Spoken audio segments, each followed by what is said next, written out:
सबको जय मसीह की। आपका स्वागत है मेरे channel Jesus on the cross Lord में। प्रभु आप सबको आशीष दे। धन्यवाद के साथ आज मैं आपको एक बहुत बड़ी बात बताने जा रही हूँ अपने जीवन की, जिसमें मैंने देखा कि कैसे परमेश्वर यीशु मसीह ने आके मुझसे बात करी और एक बहुत बड़ा सत्य मुझ पे प्रकट करा, जो मैं नहीं उस वक्त जानती थी, क्योंकि उस वक्त मैं प्रभु के वचन का भी ज्ञान मेरे पास नहीं था। मैं प्रभु यीशु मसीह में नई नई आई थी। आज वो बात मैं आपको बताना चाहूंगी कि परमेश्वर हम सबसे क्या चाहते कि हम उनसे क्या ऐसा मांगे जो प्रभु की इच्छा में है। हम सब बहुत कुछ मांगते हैं कि क्योंकि हमारे जीवन में बहुत सारी निराशाएं होती है, बीमारियां होती है, तंगियां होती है, क्लेश होते हैं, रोजगार नहीं होते, या बहुत सारी ऐसी परेशानियां और समस्याएं होती है जिनके लिए हम प्रभु यीशु मसीह में आने के बाद भी काफी समय तक प्रार्थना करते हैं। कईयों का उत्तर हमें पहले ही मिल जाता है, कईयों का नहीं मिल पाता। आप लोगों को मैं अपने बारे में बताऊंगी। जब मैं प्रभु यीशु मसीह में आई, मैं चर्च भी जा रही थी, प्रार्थना कर भी रही थी, करवा भी रही थी, उपवास भी रख रही थी। अभी प्रभु यीशु मसीह में आए हुए मुझे ज्यादा समय नहीं हुआ था, कुछ ही महीने या एक साल कह लो आप हुआ था।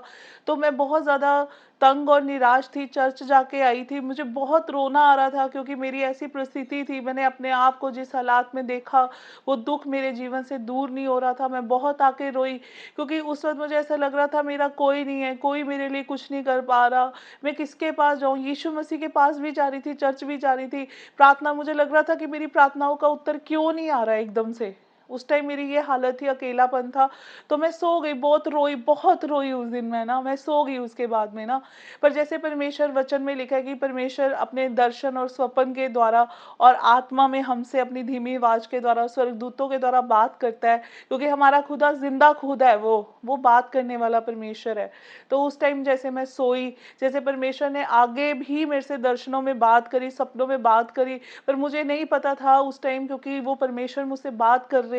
पर धीरे धीरे मुझे पता चलना शुरू करा कि परमेश्वर अपने वचन के द्वारा दर्शन में भी बात करते हैं, स्वप्न में भी बात करते हैं।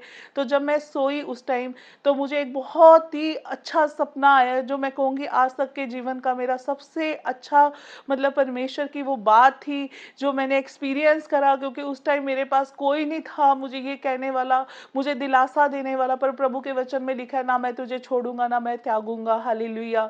तो उस रात में जब जब मैं सोई, वो दोपहर का समय था, रात का नहीं, क्योंकि मैं बहुत दोपहर को चर्च से आई थी। मैं सो गई और मुझे फिर क्या सपना आया, मैं देखती हूँ कि सपने में कि हमारा घर बीच में था, फर्स्ट फ्लोर पे था जहाँ मैं रहती थी। मैंने देखा कि वो घर में क्या है, शादी वाला घर है, रात का समय है, सिर्फ मैं ही जाग रही हूँ, बाकी सब लोग, मैं और मेरे जो रिश्तेदार थे, उसमें से काफी जो प्रभु में भी थे, वो सब सो गए थे। बस मैं ही अकेली जाग रही थी। इतने में मैं बाहर, मुझे कोई आवाज आती है, रात के 2 या 3 करीब बजे की बात होती है, जो मैं सपने में देखती हूँ, मुझे आवाज आती है। मैं बाहर जाके गैलरी में देखती हूँ कि क्या हो रहा है। तो मैं देखती हूँ कि बहुत सारी बारिश हो रही है, बहुत सारा पानी आ रहा है, और मैं देख रही हूँ कि एक कुत्ता घर से रोटी चुरा कर आ रहा है। और वो कुत्ते, तो मैं देख रही हूँ कि ये कुत्ता रोटी चुरा के क्या जा रहा है, किसी के घर से रोटी चुरा रहा है। और मैं देखती हूँ कहाँ जा रहा है। इतने में मैं देखती हूँ कि बहुत ज्यादा पानी आने लग जाता है, वो कुत्ते नाली में जाने लग जाते हैं जो रोटी को चुरा रहे थे।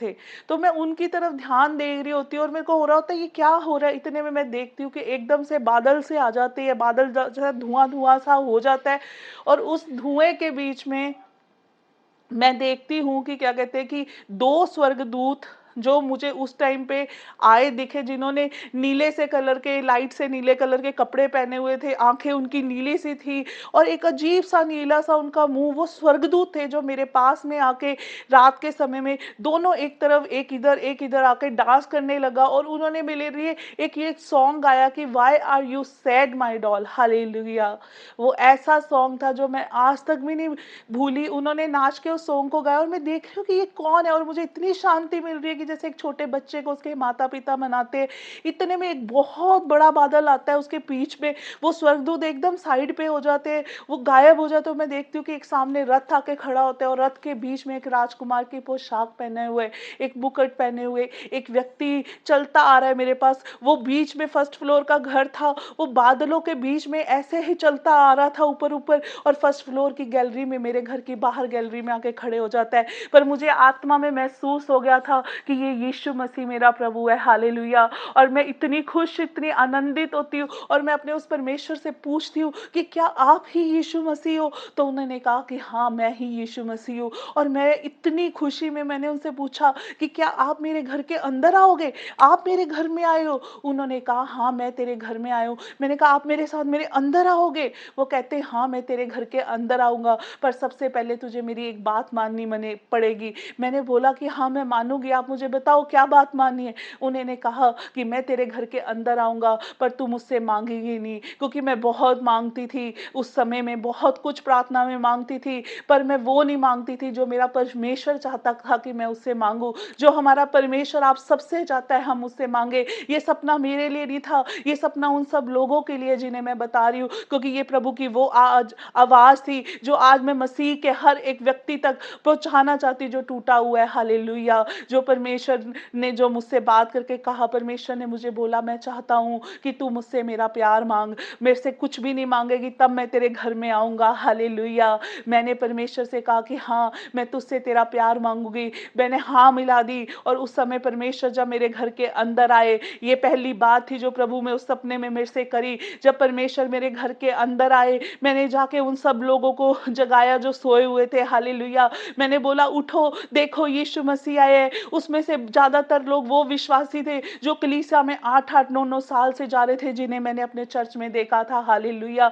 मैंने उनको बोला कि देखो यीशु मसीह आए हैं। वो सब आंखों को मलते हुए आके बैठे सोफे पे, सामने उनके यीशु मसीह बैठा है, पर वो नहीं पहचान पाए। वो मेरी तरफ ऐसे हैरान होकर देख रहे हैं जैसे मैं कोई मजाक कर रही हूँ। इतने में मेरा यीशु मसीह हंसकर बोला, ये मुझे नहीं जानेंगे क्योंकि ये वो लोग हैं जो आत्मा में सोए हुए हैं, हालेलुया रबासीना। आज मैं आपको एक बड़ा सत्य जो परमेश्वर ने दूसरी बात मुझसे करी, वो मैं आपको बताने जा रही हूँ। हमारा परमेश्वर जिंदा खुदा है, वो बात करता है, हालेलुया। वो देखता भी है, वो सुनता भी है। जब आप कराते हो, जब आप टूटते हो, तब परमेश्वर आता है, हालेलुया। पर आपका उस समय वो दुख चाहे कोई दुनिया ना देखे, पर परमेश्वर देखता है, हालेलुया। इस सपने के बाद जब मैं खुली मेरी नींद, मेरे अंदर एक अद्भुत शांति थी, क्योंकि मेरे बनाने के लिए मेरा कोई अपने माता पिता नहीं आए, मेरा वो स्वर्गीय पिता है जिसने मुझे बनाया और जिसने मुझे मनाया, हालेलुया। और कितनी अद्भुत बातों को उसने मुझ पे प्रकट करा। आज मैं आपको बताऊंगी इस सपने के द्वारा परमेश्वर मुझसे क्या बात करके गया और इस सपने के द्वारा परमेश्वर आपको क्या कहना चाहता है, हालेलुया। जैसे आज हमें ये इस सपने का अर्थ मेरे प्रभु के वचन में लिखा हुआ है कि प्रभु क्या कहना चाहते थे। जैसे मत्ती के हम देखेंगे 6 अध्याय में 31 आयत को देखेंगे, जैसे परमेश्वर के वचन में लिखा है, इसलिए तुम चिंता करके ये ना कहना कि हम क्या खाएंगे या क्या पिएंगे या क्या पहनेंगे, क्योंकि अन्य जाति इन सब वस्तुओं की खोज में रहता है, परंतु तुम्हारा स्वर्गीय पिता जानता है कि तुम्हें इन सब वस्तुओं की आवश्यकता है, हालेलुया। इसलिए पहले तुम परमेश्वर के राज्य और उसके धर्म की खोज करो, तो ये सब वस्तुएं भी तुम्हें मिल जाएगी। मैं एक बार फिर से इस वचन का पढ़ना बताऊंगी कि ये कौन सा वचन है। मत्ती 6 का 31 से लेकर 33 तक आप इस वचन को जरूर पढ़ना। इस वचन में परमेश्वर ये कहना चाह रहा है, जैसे आजकल जब हम प्रभु यीशु मसीह में आने के बाद भी हमारे जीवन की बहुत सारी कमियां होती है, हमारे जो शरीर से जुड़ी होती है, कपड़े की, रोटी की, मकान की, शारीरिक चंगाई की, और भी बहुत सारी ऐसी आशीषें जो हम हर दिन परमेश्वर से मांगते हैं। पर क्या होता है कि हम मांगते रहते हैं पर कोई उत्तर नहीं आता, हालेलुया। क्योंकि उन सब वस्तुओं के लिए परमेश्वर का एक तय समय होता है और परमेश्वर उस तय समय में हमें जरूर उत्तर देते हैं। पर परमेश्वर हम सबसे पहले क्या चाहते हैं कि हम क्या मांगे, जो एक इंपॉर्टेंट चीज वो हमसे चाहते हैं मांगना। परमेश्वर ने आगे वचन में लिखा है, जैसे इस वचन में लिखा है कि पहले तुम मेरे परमेश्वर के राज्य और उसके धर्म की खोज करो, तो ये वस्तु भी तुम्हें मिल जाएगी। परमेश्वर हमसे ये चाहते हैं, जो परमेश्वर ने मुझे आके सपन में बोला, परमेश्वर ने कहा कि मैं चाहता हूं तू मुझसे मेरा प्यार मांग, तब मैं तेरे घर के अंदर आऊंगा, हालेलुया। तो परमेश्वर यहाँ इस वचन में भी हमसे यही बात कर रहे हैं। परमेश्वर से प्यार, परमेश्वर का मांगने की क्या है बात यहाँ पर। परमेश्वर के राज्य और धर्म की खोज क्या है, परमेश्वर का प्यार क्या है, मैं आपको बताना चाहूंगी। परमेश्वर चाहता है कि हम उनके साथ संगति में बढ़े। हम उनके वचन को पढ़े, हम उसे जाने कि हमारा परमेश्वर कौन है, वो क्या चाहता है हमारे जीवन से, क्या वो हमारे जीवन में इच्छा रखता है। हम अपनी इच्छाओं को बताने के लिए तो परमेश्वर के पास जाते हैं। परमेश्वर कह रहा है मेरे राज्य और धर्म की खोज कर, तू मेरे प्यार को मांग, ये सब वस्तुएं भी तुझे मिल जाएगी। जब तू मेरे साथ अपना रिश्ता बनाएगा, तू मुझे जानेगा, मेरे कलाम को पढ़ेगा, जो मेरे मुंह से निकले मेरे शब्द है, हालेलुया। जब तू मुझसे आके प्रार्थना करेगा, प्रार्थना में मुझे अपनी बातों को बताएगा, हालेलुया। और जब तू वचन को पढ़ेगा तो मैं तुझसे बात करूंगा। जब तू मेरी संगति करेगा, तू हर दिन मेरे साथ चलेगा, तो तू जान पाएगा कि मैं तुझसे क्या चाहता हूं, हालेलुया। यही परमेश्वर की आज इच्छा है हर एक मसीह से। परमेश्वर ये चाहते हैं कि हम उसे जाने, हम उसके प्यार को जाने, हम जाने कि हमारा परमेश्वर कितना महान है, क्योंकि परमेश्वर का वचन साफ हमसे बात कर रहा है कि पहले हम उसके प्यार को मांगे। जब यहाँ पर हम प्रभु को ही खोजेंगे, प्रभु को ही जान लेंगे, तो ये सब वस्तुएं भी हमें मिल जाएगी। जैसे मैं एक छोटे होते मैंने एक कहानी सुनी थी कि एक राजा ने एक बहुत प्रतियोगिता रखी थी, कंपटीशन डांस का रखा था, जिसमें बहुत सारे बच्चों ने पार्टिसिपेट करा। एक था एक कहानी मैंने सुनी थी जिसमें हर बच्चा जो जीता था, जो जीते थे, जो उन्होंने राजा से क्या, कभी किसी ने कुछ मांग लिया, किसी से सोना, किसी ने चांदी, पर एक छोटी सी लड़की ने आके परमेश्वर से, उस राजा से क्या मांगा, उसने उस राजा से आके मांगा कि मुझे राजा चाहिए, हालेलुया। आज परमेश्वर की ये कहानी मुझे उस समय याद आई जब परमेश्वर ने वो सपना मुझे दिखाया कि परमेश्वर ये चाहता है कि हम उसको ही उसी से मांग ले, उसके प्यार को उसी से मांग ले। उसका प्यार उससे मांगने का मतलब ये है कि हम हर दिन उसके साथ उसकी संगति में, वचन में, प्रार्थना में बढ़ते चले जाए, उसे जानते चले जाए। जब हमारा जीवन का पहला लक्ष्य परमेश्वर को जानना हो जाएगा, तो परमेश्वर कहता है बाकी सब वस्तुएं तुम्हें मिल जाएगी, क्योंकि तुम्हारा पिता तुम्हारे मांगने से पहले जानता है तुम्हारी क्या आवश्यकता है, हालेलुया।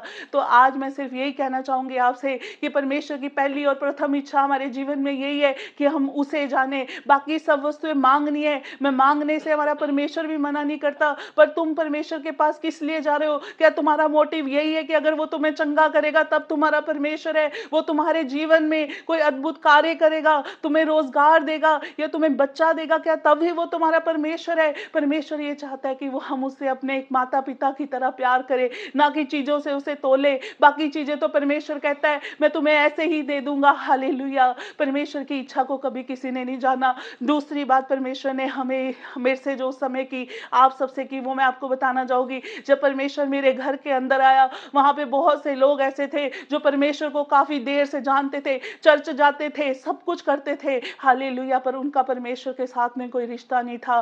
प्रभु के साथ वो कभी बढ़े ही नहीं, प्रभु को उन्होंने जाना ही नहीं कि परमेश्वर हमसे क्या चाहता है, हालेलुया। वो लोग थे जिनको मैं बोल रही थी, देखो यीशु मसीह आया, हालेलुया। अब मैं आपको दूसरा वचन बताना चाहूंगी। आप इस वचन को देखो, ये वचन भी मत्ती का ही है, मत्ती का 25 अध्याय का 6वां वचन, जिसमें मैं पहले पूरा नहीं पढ़ना चाहूंगी। इसमें है आधी रात को धूम मची, देखो दूल्हा आ रहा है। और इसका 13वां वचन है, इसलिए जागते रहो क्योंकि तुमने उस दिन को जानते हो ना उस घड़ी को। जैसे इस वचन में लिखा है, इसलिए जागते रहो क्योंकि तुम ना उस दिन को जानते हो ना उस घड़ी को। इस पूरे वचन को मैं सारांश में करके बताना चाहूंगी कि इस वचन में जैसे 10 कुंवारियों का सारांश है, जिसमें 5 कुंवारियां मूर्ख थी, 5 कुंवारियां वो थी जो बहुत बुद्धिमान थी। 5 कुंवारियों ने तो अपनी मशालों के साथ तेल भी रखा था और 5 कुंवारियों ने अपने मशालों के साथ तेल नहीं रखा था। और जब दूल्हा आया, दूल्हे के समय में आने के समय में उन्होंने क्या करा, उन्होंने दूसरी कुंवारियों से तेल मांगा था, पर दूसरी कुंवारियों ने क्या बोला था कि हमारे पास अपने लिए। और जैसे ही वो तेल लेने गई, इसी बीच में दूल्हा आ गया। और वो जो 5 कुंवारियां समझदार थी, जिन्होंने अपने मशालों के साथ अपनी कुपियां भी रखी थी, वो उसके साथ चलेगी। और वो जो 5 कुंवारियां थी जो समय पर, दूल्हे के आने के समय पर तेल लेने के लिए गई, वो क्या थी, वे वहीं रहेगी। और उनके बोलने पर भी उनके लिए द्वार नहीं खुला, वो द्वार बंद हो गया, हालेलुया। और परमेश्वर ने उस समय दूसरी बात इसमें सपने के द्वारा मुझसे क्या करी और आप सबसे क्या करी, परमेश्वर मुझे क्या सिखा रहा था, हालेलुया, कि पहले मेरे राज्य और धर्म की खोज कर, बाकी सब वस्तुएं मिल जाएगी। परमेश्वर दूसरी बात हमसे ये कर रहा था कि जागते रहो क्योंकि तुम नहीं जानते वो दिन कैसे कैसे भी किसी भी समय आ जाएगा, चोर की नाई आ जाएगा, तुम्हें पता भी नहीं चलेगा। क्योंकि हमारा परमेश्वर आने वाला, ये बात अब सबको पता है कि हमारा परमेश्वर आने वाला हमें लेने। पर वो मूर्ख कुंवारियां क्या सोच रही थी, पता नहीं यीशु मसीह कब आएगा। वो जो लोग जिनको मैं कह रही थी यीशु मसीह को जान लो, वो लोग थे जिन्होंने कभी प्रार्थना नहीं करी, जिन्होंने कभी प्रभु की आज्ञाओं के अनुसार अनुसार जीवन को जिया नहीं, जो सिर्फ चर्च जाने की एक रस्म पूरी कर रहे थे, परमेश्वर के नाम की एक रस्म पूरी कर रहे थे, वो जिन्होंने यीशु मसीह के साथ कोई भी रिश्ता नहीं बनाया था, जो जाग नहीं रहे थे, वो लोग थे जो आत्मा में सोए हुए थे। हालेलुया। तो यहाँ परमेश्वर ने ये बात करी कि जागते रहो, क्योंकि तुम नहीं जानते कि वो दिन कब आ जाएगा। परमेश्वर इस पूरे सपने के द्वारा हमें बताना चाहते थे कि तुम्हारे जीवन में पहली इच्छा ये होनी चाहिए कि तुम मेरे साथ उठाए जाओ। हालेलुया। आप सब जानते हो कि वो ये अंत का समय चल रहा है, परमेश्वर का आना बहुत निकट है। ये संसारिक आशीषें हमें मिल जाएगी, हमें वो मूर्ख 5 कवारियां नहीं बनना है जिन्होंने अपनी मशालों में तेल नहीं रखा। मशालों से तेल का मतलब क्या है? पवित्र आत्मा की भरपूरी। हालेलुया। जब हमारे अंदर आत्मा की भरपूरी नहीं होगी तो हम कैसे देख पाएंगे कि यीशु मसीह आया है? हालेलुया। कैसे जान पाएंगे कि हमारा परमेश्वर हमें लेने आ चुका है? हालेलुया। हम वो मूर्ख कवारियों की तरह देखते रह जाएंगे, हम सोच रहे कि कब जब आएगा तब देखा जाएगा, तब हम प्रार्थना कर लेंगे, तब यीशु मसीह को जान लेंगे। पता नहीं आना भी है कि नहीं आना उससे, पर आज परमेश्वर आप सबसे कहने वाला है कि मेरे आने का समय बहुत निकट है। अपनी मशालों के साथ अपनी तेल की कुपियों को भर लो, अपने अंदर पवित्र आत्मा की भरपूरी ले लो। हर दिन आत्मा में वचन की तलवार लेकर मुझ में बढ़ते जाओ, मेरी संगति में बढ़ते जाओ। हाँ, तुम्हें जरूरत है, तुम्हें जीवन की बहुत सारी आशीषों की जरूरत है, तुम्हें बच्चों की जरूरत है, तुम्हें रोजगार की जरूरत है, तुम्हें और सब चीजों की जरूरत है। पर परमेश्वर सबसे ज्यादा क्या चाहता है? प्रभु ये चाहता है कि तुम उद्धार पाओ, तुम नरक में ना जाओ, तुम स्वर्ग में जाओ। हालेलुया। परमेश्वर तुम्हें सबको हमें अपने साथ लेकर जाना चाहता है। हालेलुया। क्योंकि वो हमसे इतना प्यार करता है, वो जीवन के हर दुख और निराशा में हमारे साथ है, और परमेश्वर का हर वचन हाँ और आमीन है। अगर उसने कह दिया कि मेरे राज्य और धर्म की खोज करो तो सब वस्तुएं तुम्हें मिल जाएगी, तो हाँ मिलेगी, क्योंकि प्रभु का हर वचन हाँ और आमीन है। और परमेश्वर ये चाहता है कि हम आत्मा में सोए हुए मसीह ना बने, हम दिखावे के मसीह का जीवन ना जिए, जो जागते हैं चर्च में सबको जय मसीह बोलते हैं, पर जो सोए हैं, जो घर में जाके एक हफ्ता ना बाइबल को खोलते हैं, ना प्रार्थना करते हैं, अपने जीवन को व्यर्थ की बातों में लगा रहे। जैसे वो 5 मूर्ख जो कवारियां थी वो सो गई थी, पर 5 बुद्धिमान कवारियों ने क्या किया? हालेलुया। मैं भी क्या कर रही थी? जिस दिन से मैंने यीशु मसीह को जाना है, मैं आत्मा में नहीं सोई हूं। हालेलुया। मैं हर दिन परमेश्वर को जान रही हूं, प्रभु में बढ़ रही हूं, और आज प्रभु अद्भुत प्रकाशनों के द्वारा, अद्भुत वचनों के द्वारा मुझसे हर दिन बात कर रहा है। हालेलुया। और मुझे पूरा विश्वास है कि मैं अपने प्रभु के साथ उठाई जाऊंगी। क्या आज आपके साथ ऐसा विश्वास है कि आप प्रभु के साथ उठाए जाएंगे? हाँ, मेरा परमेश्वर आपकी हर जरूरत को पूरी करेगा। और मैं विश्वास करती हूँ कि आज का सपना आपको समझ आ गया होगा। आज से आप भी आपसे हमारे पिता यीशु मसीह से उनका प्यार मांगोगे, उनकी इच्छा को अपने जीवन में पूरी करने को मांगेंगे। और मैं धन्यवाद देती हूँ कि आज सब जो भी लोग मुझे देख रहे हैं, उन्हें मेरी बातों को सुनकर बहुत कुछ समझ आया होगा। और मैं विश्वास करती हूँ कि ये सपना आपके जीवन में एक अद्भुत कार्य करेगा, एक अद्भुत जीवन के परिवर्तन को लेकर आएगा। मैं धन्यवाद देती हूँ। अगर आपको कोई बात समझ ना आई हो तो आप मुझसे जरूर पूछ सकते हो नीचे कमेंट में। तब तक के लिए सबको जय मसीह की। प्रभु आप सबको आशीष दे। हालेलुया।